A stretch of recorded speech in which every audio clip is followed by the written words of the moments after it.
नवीन सरकार महाराष्ट्रात स्थापन झाल्यानंतर प्रचंड बहुमताने महाराष्ट्राच्या जनतेने महायुतीच्या सरकारला निवडून दिल्यानंतर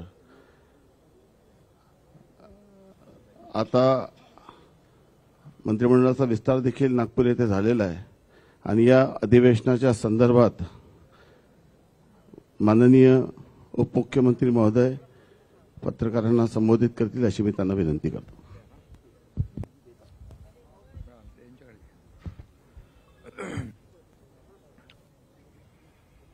सर्वांना नवीन वर्षाच्या शुभेच्छा। लवकरच सुरू होत आहे ना नवीन वर्ष। गेले 8 दिवस सुरू असलेलं हिवाळी अधिवेशन आज संपलंय आणि अधिवेशनामध्ये झालेलं कामकाज आणि घेतलेले निर्णय याला आपण सर्वांनी चांगली प्रसिद्धी दिली, त्याबद्दल आपल्या सगळ्यांचे आभार। हे अधिवेशन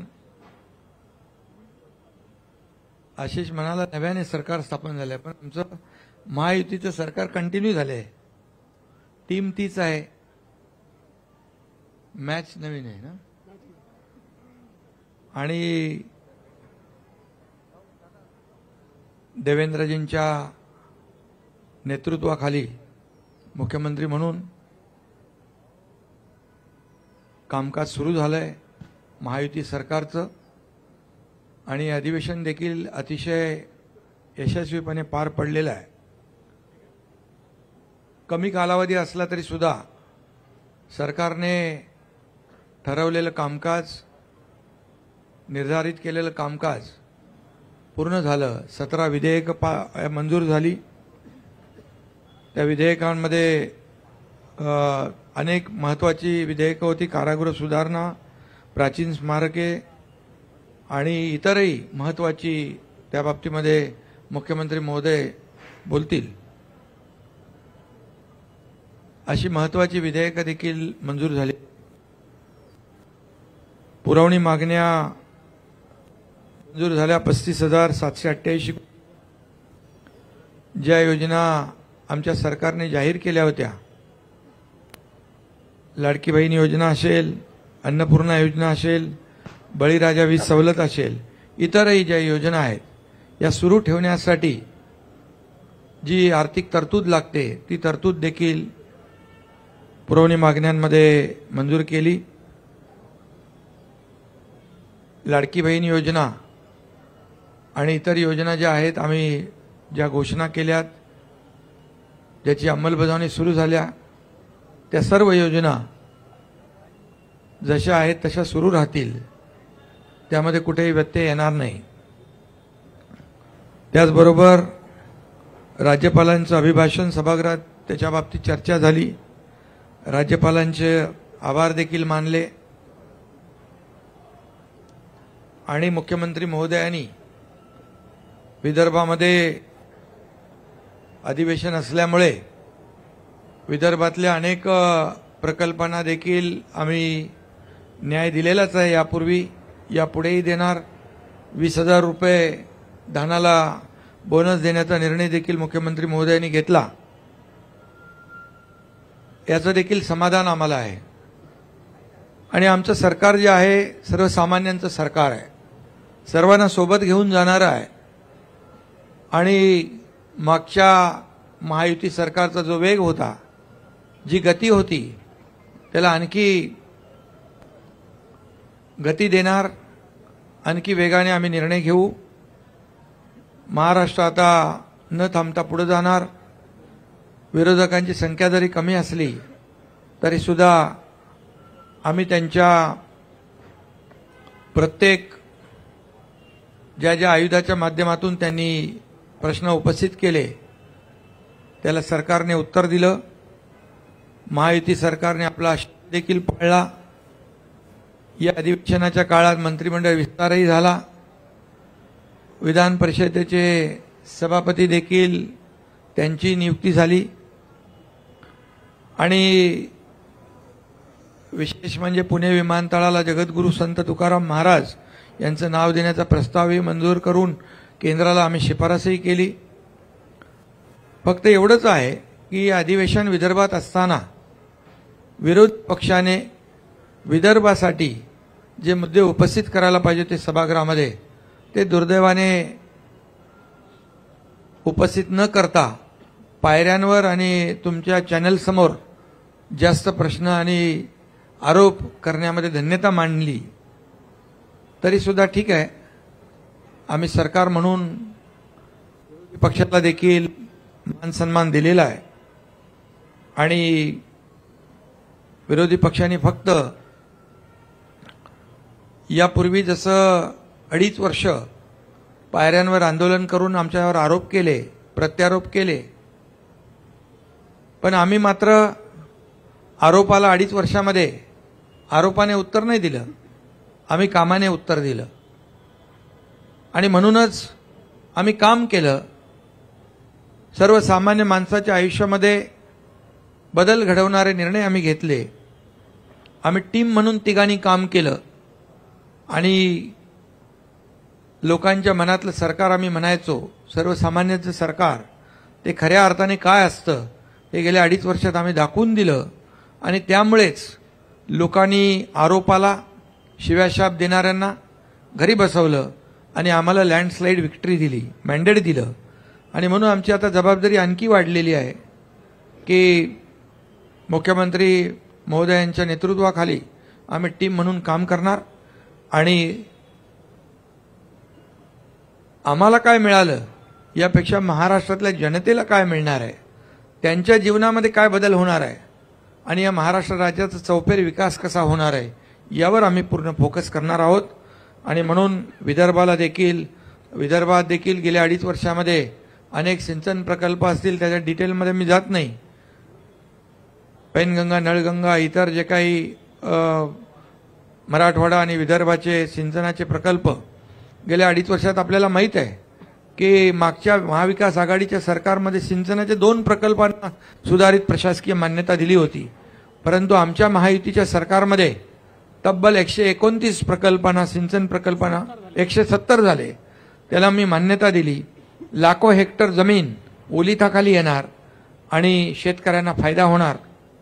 म्हणून हे सरकार बळीराजाचंही आहे, त्याच्याही मागे उभं राहण्याचे निर्णय आम्ही घेतले आणि अनेक निर्णय नियमाच्या म्हणजे जे नियम निर्धारित केलेत त्याच्या पुढे जाऊन NDRF असेल आणि इतर निर्णय असतील, आम्ही तेही केलं शेतकऱ्यांसाठी गेल्या 2.5 वर्षात. आपल्याला माहीत आहे, मी त्याची पुनरावृत्ती करत नाही, परंतु आदरणीय प्रधानमंत्री महोदयांनी 6,000 रुपयाची जी शेतकरी सन्मान योजना दिली त्या 6,000 रुपये आम्ही टाकले गेल्या 2.5 वर्षात. 1 रुपयात पीक विमा योजना केली. मुख्यमंत्री महोदयांनी सोलर म्हणजे आपल्या सौर ऊर्जेवर भर दिला आणि शेतकऱ्यांना आता दिवसा वीज देण्याचा आमचा प्रयत्न आहे, तो आम्ही यशस्वी करतोय. आणि 7.5 HP पर्यंत वीज बिल माफ करण्याचा आम्ही निर्णय घेतला, तो लागू केला. आणि म्हणून जे जे निर्णय आम्ही घेतले त्याची अंमलबजावणी आम्ही केली, याचं समाधान आणि खूप आम्हाला आनंद आहे. आणि म्हणून विदर्भाला न्याय मिळवून देण्यासाठी फक्त चर्चा आणि सरकारला जाब विचारण्याचं काम यापेक्षा दुसरं काही विरोधकांनी केलं नाही. पायऱ्यांवरच फक्त आता नाटकं म्हणणार नाही मी, पण ते तेवढं करण्याचं काम त्यांनी केलं आणि त्याच्यामध्ये धन्यता मानली. बीडच्या आणि परभणीच्या घटनेबाबत देखील प्रश्न उपस्थित केले. अतिशय गांभीर्याने सरकारने दोन्ही घटना गांभीर्याने घेतलेल्या आहेत आणि त्या बाबतीमध्ये सविस्तर निवेदन मुख्यमंत्री महोदयांनी केलं आणि कारवाई देखील केलेली आहे. आणि त्यामुळे या राज्यामध्ये सुव्यवस्था राखण्याचं काम आणि कुणाच्याही ओळखीचा पाळखीचा जवळचा असेल तरी सुद्धा कुठल्याही गुन्हेगाराला पाठीशी घालण्याचं काम आमचं महायुती सरकार करणार नाही. हे राज्य कायद्याचं आहे, हे राज्य सर्वसामान्यांच्या रक्षणासाठी आहे, आमच्या माय भगिनींच्या रक्षणासाठी आहे. त्यामुळे हे राज्य जे आहे, आमचं सरकार जे आहे, हे सर्वसामान्यांच्या पाठीशी उभं राहणारं सरकार आहे. आणि त्यामुळे काही लोक म्हणाले मंत्री प्रश्नांची उत्तरं देत नाहीत. हे अधिवेशन विनोदी असल्याची टीका काही लोक करून गेले, परंतु काही लोकांनी जेव्हा मुख्यमंत्री पदाचा राजीनामा दिला होता त्यावेळेस आमदारकीचाही राजीनामा देऊ असं म्हटलं होतं, परंतु ती आमदारकी वाचवण्यासाठी फक्त पर्यटन म्हणून काही लोक येऊन जातात आणि त्यांनी हे अधिवेशन विनोदी म्हणणं म्हणजे हाच मोठा एक विनोद आहे. आणि म्हणून बाकी जाऊ द्या, मी जास्ती काही टीका करत नाही. पण हे अधिवेशन अतिशय बरं. दुसरं, आपल्या सोयाबीन आणि कापसाला सरकारने 5,000 रुपये हेक्टरी मदत केली. त्याचे 4,194 कोटी 96 लाख शेतकऱ्यांना त्याचा फायदा झाला, हेही मी या ठिकाणी नमूद करतो. आणि कांद्याच्या संदर्भात देखील मुख्यमंत्री स्वतः आपल्या केंद्र सरकारशी संबंधित मंत्री पियुष गोयल यांच्याशी संपर्कात आहेत आणि कांद्याचा भाव जो आहे तो खाली आला आहे. तो 20% जो एक्सपोर्ट ड्युटी आहे ती कमी करावी यासाठी देखील केंद्र सरकारशी आम्ही पाठपुरावा करतोय. त्यामध्ये आम्हाला नक्की यश येईल. आणि म्हणून आजचं या आठवड्याभराचं अधिवेशन जे आहे अतिशय यशस्वी झालं. आणि म्हणून मुख्यमंत्री देवेंद्रजींना देखील मी त्यांचे अभिनंदन करतो, त्यांनाही शुभेच्छा देतो. आणि आपल्या सगळ्या पत्रकारांना पुन्हा एकदा शुभेच्छा देतो की आम्ही आमच्या अधिवेशनातल्या कामकाजाला आणि एकंदरात घेतलेल्या निर्णयाला आपण चांगली प्रसिद्धी दिली. त्याबद्दल पुन्हा एकदा आपल्या सगळ्यांना धन्यवाद. जय हिंद, जय महाराष्ट्र. महायुती 1च्या अभूतपूर्व यशानंतर आता महायुती 2चे कॅप्टन आणि खरं म्हणजे विरोधी पक्षात असताना विदर्भाच्या प्रश्नासाठी सातत्याने झटणारे आज राज्याचे प्रमुख म्हणून या ठिकाणी आहे. आणि एक काळ असं होतं की आम्ही धानासाठी आंदोलन करत होतो, परंतु विरोधी पक्षांनी कुठल्याही शेतकऱ्यांसंदर्भात कुठलाही प्रश्न उपस्थित न करता संवेदनशील मनाने विदर्भाच्या धान उत्पादक शेतकऱ्याला बोनस देणारे राज्याचे प्रमुख मुख्यमंत्री महोदय यांना मी विनंती करतो की त्यांनी संबोधित करावं. आपल्या सर्वांचं या पत्रकार परिषदेमध्ये मी मनपूर्वक स्वागत करतो. पहिल्यांदाच कुठली वेगळी बातमी बनू नये म्हणून स्पष्टीकरण करतो की राज्याचे आमचे दुसरे सहकारी आणि उपमुख्यमंत्री अजितदादा पवार हे दुपारीच माझी परवानगी घेऊन बीड आणि परभणी या दोन्ही ठिकाणी ज्या घटना झालेल्या आहेत त्या घटनेमध्ये जे पीडित आहेत त्यांची भेट घेण्याकरता त्या ठिकाणी गेलेले आहेत, म्हणून ते पत्रकार परिषदेत उपस्थित नाहीत. अन्यथा अजितदादा नाराज अशा प्रकारची बातमी कृपया लावू नये. आताच माननीय एकनाथराव शिंदेजींनी आपल्यासमोर संक्षिप्त अशा प्रकारचा आढावा ठेवलेला आहे. हे अधिवेशन 6 दिवसाचं अधिवेशन या ठिकाणी झालं. त्यापूर्वी 3 दिवस मुंबईमध्ये छोटंसं अधिवेशन झालं होतं.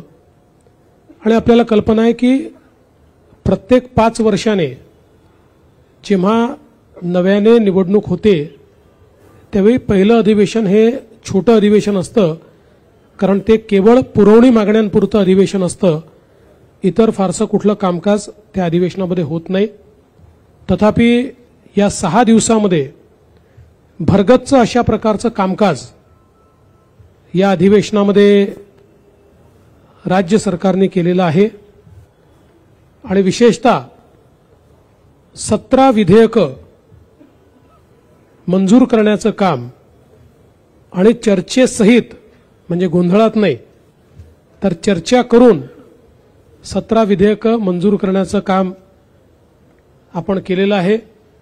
आणि एक विधेयक महाराष्ट्र विशेष जनसुरक्षा विधेयक हे संयुक्त चिकित्सा समितीकडे आपण पाठवलं आहे. खरं म्हणजे अर्बन नक्षलवाद आणि फ्रंटल ऑर्गनायझेशन्स या संदर्भात नक्षल पीडित सर्व राज्यांनी असं विधेयक केलेलं आहे, म्हणून आपल्याही राज्यात ते केलं पाहिजे असा अँटी नक्षल ऑपरेशन्स विभागाचा आग्रह होता. म्हणून आपण ज्यावेळेस शिंदे साहेब मुख्यमंत्री होते आणि मी गृहमंत्री होतो त्यावेळेसच आपण याचा मसुदा तयार केला होता.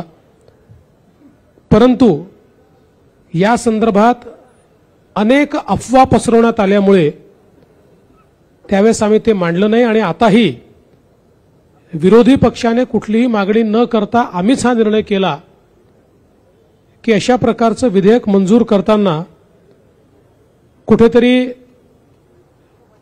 लोकशाहीची पायमल्ली करायची आहे, विरोधकांचा आवाज दाबायचा आहे, अशा प्रकारच्या ज्या वल्गना केल्या जातात तर संयुक्त चिकित्सा समितीच्या माध्यमातून सर्वांना आपलं म्हणणं मांडता यावं ही व्यवस्था उपलब्ध करून देण्याकरता हे विधेयक आम्ही संयुक्त चिकित्सा समितीकडे पाठवलंय. जेवढ्या संघटना आहेत ज्यांना आपलं म्हणणं मांडायचं आहे त्या सगळ्यांना आपलं म्हणणं मांडण्याची पूर्ण संधी मिळेल. सर्व पक्षीय 21 लोकांची समिती या ठिकाणी ही तयार करण्यात आली आहे आणि त्याच्या रिपोर्टवर पुढचं काम हे या ठिकाणी केलं जाईल. आपल्याला कल्पना आहे की जवळपास 35,000 कोटी रुपयाच्या मागण्या या आपण या ठिकाणी मांडलेल्या आहेत. यामध्ये साधारणपणे सार्वजनिक बांधकाम विभागाकरता 7,490 कोटी रुपये, कृषी विभागाकरता 2,147 रुपये, उद्योग ऊर्जा कामगार आणि खनिकर्म विभागाकरता 4,112 कोटी रुपये असे ठळक आपण निधी दिलाय. ज्यामध्ये आमची जी फ्लॅगशिप योजना आहे मुख्यमंत्री बळीराजा वीज सवलत योजना त्याच्याकरता 3,500 कोटी रुपयाची तरतूद करण्यात आली आहे. मुख्यमंत्री माझी लाडकी बहीण योजना याकरता 1,400 कोटी रुपयाची तरतूद करण्यात आलेली आहे. आणि म्हणून वेगवेगळ्या योजनांच्या माध्यमातून या ठिकाणी आम्ही ज्या योजना दिल्या होत्या त्या पुढे सुरूच राहतील याचं द्योतक या पुरवणी मागण्यांच्या माध्यमातून आपल्याला मिळालेलं आहे. आज खरं म्हणजे अंतिम आठवडा प्रस्तावावर बोलत असताना विदर्भ आणि मराठवाड्याला या सरकारने काय दिलं आणि हे सरकार काय देणार आहे याची जवळपास 1.25 तास मी सविस्तर मांडणी केली आहे. एक प्रकारे सिंचन असेल, उद्योग असेल, गेल्या 2.5 वर्षात कशा प्रकारे या मागास भागामध्ये परिवर्तन आमच्या सरकारने केलं याचा लेखाजोखा मांडत असताना पुढचा रोडमॅप देखील मी त्या ठिकाणी मांडलेला आहे. आमच्या सरकारच्या अजेंड्यावर महाराष्ट्र आहेच, पण महाराष्ट्रासोबत महाराष्ट्रातला जो मागास भाग आहे, ज्या ठिकाणी विकासाचा असमतोल आहे, त्याच्यावर आमचा फोकस आहे. आणि म्हणून नदीजोड प्रकल्प असतील, सिंचनाचे प्रकल्प असतील, उद्योग असेल, इन्फ्रास्ट्रक्चरचे प्रकल्प असतील, असा चौफेर विकास आम्ही कशा प्रकारे करतो हे आपण या ठिकाणी सांगितलंय. कापसाचा बोनस आपण घोषित केलेला आहे. संत्र्याच्या शेतकऱ्यांचं जे नुकसान झालं 55,000 शेतकऱ्यांना 165 कोटी रुपये देण्याचा निर्णय आपण संत्र्याच्या शेतकऱ्यांचा घोषित केलेला आहे. सोयाबीनची खरेदी हमी भावानं गेल्या 15 वर्षात सर्वात जास्त रेकॉर्ड खरेदी आपण यावर्षी केलेली आहे. ती अजूनही सुरू आहे. 12 जानेवारीपर्यंत ही खरेदी सुरूच राहणार आहे. कापसाच्या खरेदीच्या संदर्भात मार्केटचा रेट हा हमीभावापेक्षा जास्त असल्यामुळे मार्केटमध्ये खरेदी मोठ्या प्रमाणात होत आहेत. सीसीआयमध्ये आता फार कोणी कापूस आणत नाही. ती स्थिती तुरीची आहे. खरेदी केंद्र उघडले आहेत, पण मार्केटमध्ये हमीभावापेक्षा जास्त दर असल्यामुळे तुरीची खरेदी मार्केटमध्ये चाललेली आहे. त्यामुळे शेतमालाला जिथे योग्य भाव मिळेल तिथे त्याची विक्री चालली आहे. जिथे अडचणी आहेत तिथे इंटरव्हेन्शन करून त्याच्या खरेदीची पूर्ण व्यवस्था आणि विशेषतः विदर्भ मराठवाड्यामध्ये जी पिकं आहेत त्या पिकांना न्याय देण्याचं काम हे या ठिकाणी आपल्या सरकारने केलं आहे. हे सगळं होत असताना या काळामध्ये आपण एडीबी सोबत देखील एक करार केला आणि एशियन डेव्हलपमेंट बँक आणि युरोपियन इन्व्हेस्टमेंट बँक या दोघांनी मिळून आपल्याला नागपूर मेट्रो करता जवळपास 3,586 कोटी रुपयाचं कर्ज दिलं आहे. आणि मला सांगताना आनंद वाटतो की याचा व्याज दर जो आहे हा 0.72%, म्हणजे 1% देखील कमी दराने हे कर्ज त्यांनी आपल्याला दिलेलं आहे. आणि एक्सचेंज रेट हा डॉलर नाही आहे, तो येन आहे. डॉलरमध्ये मोठ्या प्रमाणात इन्फ्लेशन होतं. येन ही आपल्याकरता स्टेबल करन्सी आहे आणि 20 वर्षाचं हे कर्ज आहे. 5 वर्षाचा मोरेटोरियम आहे. त्यामुळे मोठ्या प्रमाणात आता नागपूर मेट्रो टप्पा 2 याला गती या माध्यमातून मिळणार आहे. जवळपास 43 किलोमीटरचा हा टप्पा आहे आणि नागपूर परिसरातल्या 10 लाख प्रवाशांना याचा लाभ मिळणार आणि नागपूर जिल्हा हा शहराशी या टप्प्यामुळे जोडला जातोय. यासोबत आपली जी मित्रा संस्था आहे या संस्थेच्या माध्यमातून ग्रामीण रस्ते हे आमचा प्रयत्न असा आहे की 1000 लोकसंख्येचे जी गावं आहेत या गावांना कॉन्क्रीट रस्त्याने जोडायचं. त्या संदर्भात एशियन डेव्हलपमेंट बँकेशी करार आपला झाला. कौशल्य विकासाचे 500 केंद्रांच्या अपग्रेडेशनचा आपला करार झालाय. आणि मोठ्या प्रमाणात ज्यावेळेस शिंदेसाहेब मुख्यमंत्री होते त्यांनी बांबू मिशन सुरू केलं. बांबू हा शेतकऱ्यांच्या जीवनात परिवर्तन करू शकतो आणि त्यामुळे बांबूच्या लागवडीचं क्षेत्र वाढवण्याकरता अर्थपुरवठा एशियन डेव्हलपमेंट बँक आपल्याला करणार आहे. त्या संदर्भात त्यांच्याशी आपण करार केलेला आहे. या अधिवेशनामध्ये जी काही बिलं आपण मंजूर केली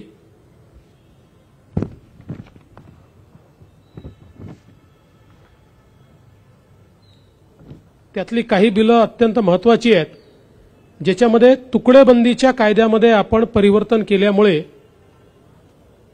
जो छोटा प्लॉट धारक होता त्याचं घर असून देखील त्याच्या प्लॉटचं नियमितीकरण होऊ शकत नव्हतं, ते नियमितीकरण आता होऊ शकणार आहे. खरं म्हणजे याचा निर्णय आपण मागच्या काळातच घेतला होता, पण 25% आपण त्याच्यावर दंड लावला होता. त्यामुळे 5-7 वर्षात एकही ऍप्लिकेशन आपल्याकडे आली नाही. तो दंड 5% करण्याचा निर्णय आपण घेतला.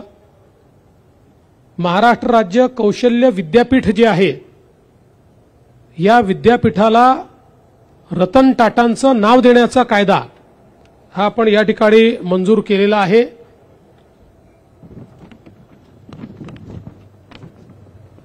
त्याचप्रमाणे एक नवीन संकल्पना त्याचा कायदा आपण मंजूर केलाय, क्लस्टर विद्यापीठ. क्लस्टर युनिव्हर्सिटी म्हणजे समूह विद्यापीठ. यूजीसीने आता त्या ठिकाणी एक एडेड कॉलेज असेल आणि 4 अनएडेड कॉलेजेस असतील तर तुम्हाला क्लस्टर विद्यापीठ करता येतं. अशा प्रकारचा एक नियम तयार केला, त्याचा कायदा आपण तयार केलाय. दुसरं, महाराष्ट्र खासगी विद्यापीठे यामध्ये 3 नवीन विद्यापीठ आपल्याकडे होत आहेत आणि त्यातलं एक जे पुण्याला नयनता विद्यापीठ होत आहे ज्याचा कायदा आपण केला आहे. महाराष्ट्रातल्या आणि देशातल्या 10 प्रमुख उद्योजकांनी एकत्रित येऊन सेक्शन 8 कंपनी तयार केली, नॉन प्रॉफिट कंपनी तयार केली आणि या लोकांनी हैदराबादमध्ये जमीन घेऊन तिथे हे विद्यापीठ तयार करायचा निर्णय घेतला होता. मी स्वतः त्यांना विनंती केली की तुम्ही महाराष्ट्रात करा, आम्ही तुम्हाला वेगानं सगळ्या प्रकारच्या मान्यता देऊ. आणि त्यांनी ते मान्य केलं आणि आता त्यांचं विद्यापीठ सुरू होत आहे. हे देशातलं एक आगळं वेगळं आणि ज्यामध्ये अत्यंत चांगल्या प्रकारचे वेगळ्या प्रकारचे कोर्सेस असतील आणि जागतिक विद्यापीठाशी कॉम्पिटिशन करू शकेल अशा प्रकारचे विद्यापीठ आता पुण्यामध्ये तयार होत आहे. दुसरं, आपण आपल्या गड किल्ल्यांवर जे लोक घाण करतात, दारू पितात, त्यांच्याकरता शिक्षा वाढवण्याच्या संदर्भात आपण विधेयक पास केलं. हैदराबाद इनामे व रोग अनुदाने या संदर्भातला कायदा मंजूर केला, ज्यामुळे मराठवाड्यामध्ये ज्या जमिनीवर लोक बसलेले आहेत आणि ते कुठेतरी निजामाच्या काळाच्या जमिनी असल्यामुळे त्यांना वर्ग 2च्या जमिनी म्हणून ट्रीट केलं जातं, त्या वर्ग 1च्या म्हणजे त्याची मालकी त्या लोकांना देण्याचा निर्णय आपण केला. धाराशिव सारखं पूर्ण शहर हे वर्ग 2च्या जमिनीवर आहे, आता त्यांना वर्ग 1च्या जमिनीत ते कन्व्हर्ट करून घेता येईल. त्याचबरोबर महाराष्ट्र आपलं जे नॅशनल लॉ स्कूल आहे छत्रपती संभाजीनगरचं, त्याच्या नावामध्ये बदल करून औरंगाबादच्या ऐवजी छत्रपती संभाजीनगर करणं असेल. आणि एक अत्यंत महत्त्वाचं विधेयक महाराष्ट्र कारागृह व सुधार सेवा विधेयक, आपल्याकडे 1894 आणि 1900 म्हणजे जवळजवळ 125 वर्षापूर्वीचं कारागृह विधेयकावरच आपले कारागृह प्रशासन हे काम करत होतं. आता इतक्या 125 वर्षानंतर नवीन अशा प्रकारचा हा कायदा आपण या ठिकाणी तयार केलेला आहे. त्यामुळे मोठ्या प्रमाणात या अधिवेशनामध्ये आम्ही काम केलंय आणि विशेषतः विदर्भ मराठवाड्याच्या हिताचे अनेक निर्णय, शेतकऱ्यांच्या हिताचे निर्णय, सर्वसामान्यांच्या हिताचे निर्णय घेण्याचं काम या अधिवेशनामध्ये आम्ही केलेलं आहे. आपण सर्वांनी या अधिवेशनाला जी प्रसिद्धी दिली त्याबद्दल आपल्या सर्वांचे आभार मानतो. आणि काही 1-2 प्रश्न असतील तर आपण ते करूया.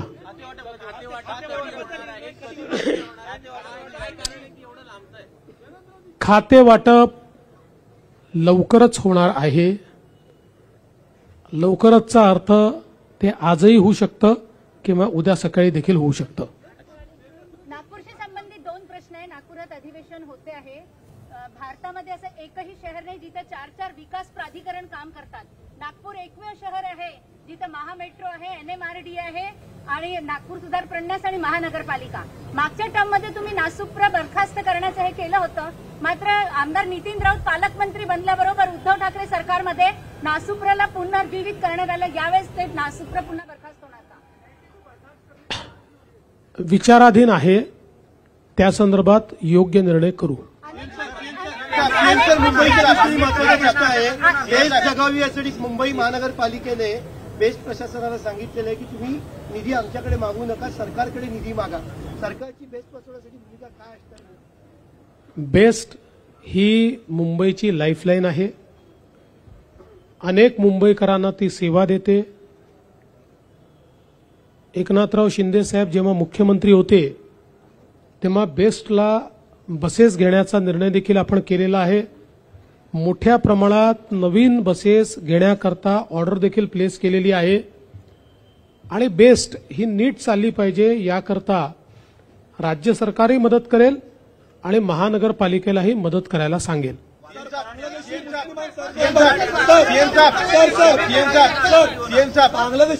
असं आहे, मी कालही सांगितलं, कोणालाही सोडलं जाणार नाही. पोलीस सगळ्यांचा मागोवा घेत आहेत, सगळ्यांना अटक होईल. दादरमध्ये सुद्धा एक व्हिडिओ आला दादरमध्ये फळ विक्रेते सुद्धा आता बांगलादेशी आहेत. याआधी नितेश राणे यांनी सातत्याने या मुद्द्यावरती प्रकाश टाकलेला आहे. सरकारची भूमिका काय असेल? सरकारची भूमिका पक्की आहे. जे अवैधरित्या मुंबईमध्ये राहतात अशा बांगलादेशी नागरिकांना शोधणे आणि त्यांना डिपोर्ट करणे ही सरकारची भूमिका आहे आणि हे काम आम्ही सुरू केलेलं आहे. सीएम साहब, आपने प्रमुख 2 मुद्दे उठाए थे आपके भाषण में. एक तो नक्सल, अर्बन नक्सल का काफी मुद्दा जो भारत के खिलाफ, देश के खिलाफ राज्य में एक साजिश और अराजकता निर्माण करने का काम कर रहे हैं. उनकी 15 नवंबर को मीटिंग हुई थी. पहला मुद्दा है उसको लेकर, और आज एजेंसीज ने कुछ जगह पर रेड भी की है. दूसरा, और टेरर फंडिंग को लेकर जिस चुनाव में जिस तरह से प्रयास किया गया, दोनों प्रश्नों पर आपसे जवाब रहे. देखिए, अर्बन नक्सल के मामले में मैंने ये बात कही है कि राहुल गांधी इन्होंने चुनाव में भारत जोड़ो अभियान इसका इस्तेमाल किया। तकरीबन 180 संगठनाएं इसमें काम कर रही थी। इनमें से कई संगठनाएं ये फ्रंटल ऑर्गेनाइजेशन, जिसको बोली भाषा में अर्बन नक्सल कहते हैं, फ्रंटल ऑर्गेनाइजेशन के रूप में काम करती है। और मैंने महाराष्ट्र की असेंबली में सबूतों के साथ ये कहा कि हमने इनको फ्रंटल ऑर्गेनाइजेशन नहीं ठहराया। 2010 में, 2011 में, 2013 में और 2014 में महाराष्ट्र में जब उस समय की कांग्रेस एनसीपी की सरकार थी और केंद्र में भी जब यूपीए की सरकार थी, उस समय महाराष्ट्र की असेंबली में आर पाटिल साहब ने दिए हुए जवाब हो या केंद्र में केंद्रीय मंत्री ने दिए हुए जवाब हो, उन जवाबों में जो लिस्ट दी हुई है फ्रंटल ऑर्गेनाइजेशंस की, उसी लिस्ट में से कई ऑर्गेनाइजेशंस ये भारत जोड़ो अभियान का पार्ट है। और सबूत के तौर पर हमारे पास चुनाव के समय की कई निमंत्रण पत्रिकाएं हैं जो इन ऑर्गेनाइजेशंस ने महाविकास आघाड़ी के लिए निकाली हुई है। इसलिए भारत जोड़ो अभियान में बड़े पैमाने पर जो लोग काम कर रहे हैं ये फ्रंटल ऑर्गेनाइजेशंस है, ऐसा हम नहीं, यूपीए की सरकार ने और उस समय की कांग्रेस एनसीपी की सरकार ने अपने रिपोर्ट्स में कहा है। यही बात मैंने सामने लाई है।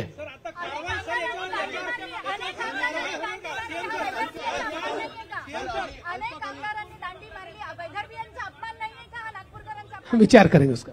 अल्पकालीन चर्चेदरम्यान आपण दिलेल्या उत्तरात विरोधकांचं असं म्हणणं आहे की परभणी जिल्ह्यात सोमनाथ सूर्यवंशीला न्याय नाही मिळाला। विरोधकांनी माझं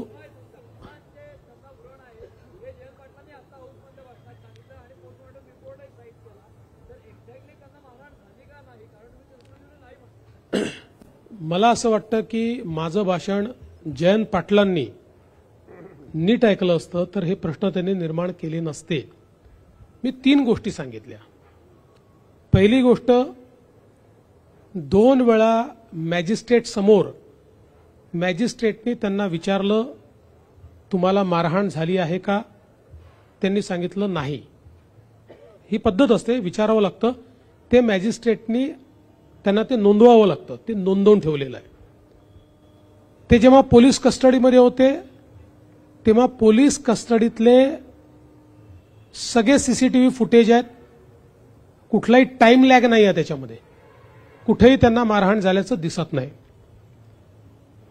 तिसरं, त्यांची जी मेडिकल एक्झामिनेशन झाली, मी जे सांगितलं की आपण जे सगळे दाखवतो आहोत ते पोस्टमॉर्टम रिपोर्टचं कव्हर दाखवतो आहोत, पण जी डिटेल्ड मेडिकल एक्झामिनेशन झाली त्याच्यामध्ये त्यांना श्वसनाचा दुर्धर रोग आहे हे तेव्हाच नमूद करून ठेवलेलं आहे, हे मी सांगितलं। तथापि एवढं सगळं झाल्यानंतर ते जेलमध्ये असताना, पोलीस स्टेशनमध्ये असताना नाही, जेलमध्ये असताना त्यांचा मृत्यू झाला आणि पोस्टमॉर्टम रिपोर्टच्या फ्रंट पेजवर मल्टिपल इंजुरीज असं लिहिलेलं असल्यामुळेच आपण त्याची न्यायालयीन चौकशी करतो आहोत की ज्या न्यायालयीन चौकशीतनं सत्य काय आहे हे बाहेर आलं पाहिजे। हे लपवण्याचं कुठलंही कारण नाही आहे। राहुल गांधी आ रहे हैं, राहुल गांधी सोमवार के दिन आ रहे हैं। शेतकऱ्यांच्या कर्जमाफीचं सन्मान निधीचं कसं? मला असं वाटतं तुम्ही ऐकलं नाही, याचा अर्थ मी जे उत्तर दिलं ते तुम्ही ऐकलं नाही।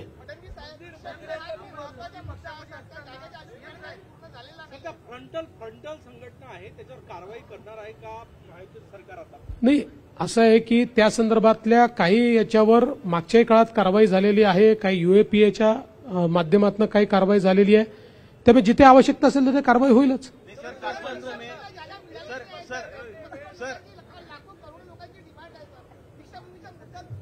असं आहे की दीक्षाभूमीला ज्या ज्या मागण्या आहेत त्या आम्ही पूर्ण केलेल्या आहेत। ज्या जागेचं तुम्ही या ठिकाणी सांगताय ती कृषी विभागाची केंद्राची एक छोटीशी जागा आहे, ज्याची मागणी अनेक वर्षापासून त्या ठिकाणी आहे.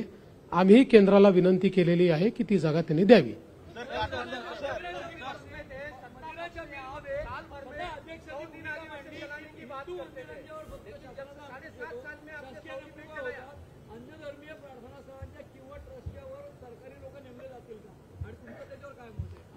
असं आहे की मुळामध्ये जे काही आपले मंदिरं असतील किंवा इतर धार्मिक स्थळं असतील यांच्या कंट्रोलचे वेगवेगळे कायदे आहेत. मुस्लिमांकरता वक्फ आहे, काही ठिकाणी ट्रस्ट आहेत आणि काही ठिकाणी आपण कायदे केलेले आहेत. त्याच्यामुळे त्याच पद्धतीनं आपण आता चाललो आहोत. पण अध्यक्षांनी एक महत्वाची गोष्ट लक्षात आणून दिलेली आहे, त्याचा कायदेशीर अभ्यास करावा लागेल.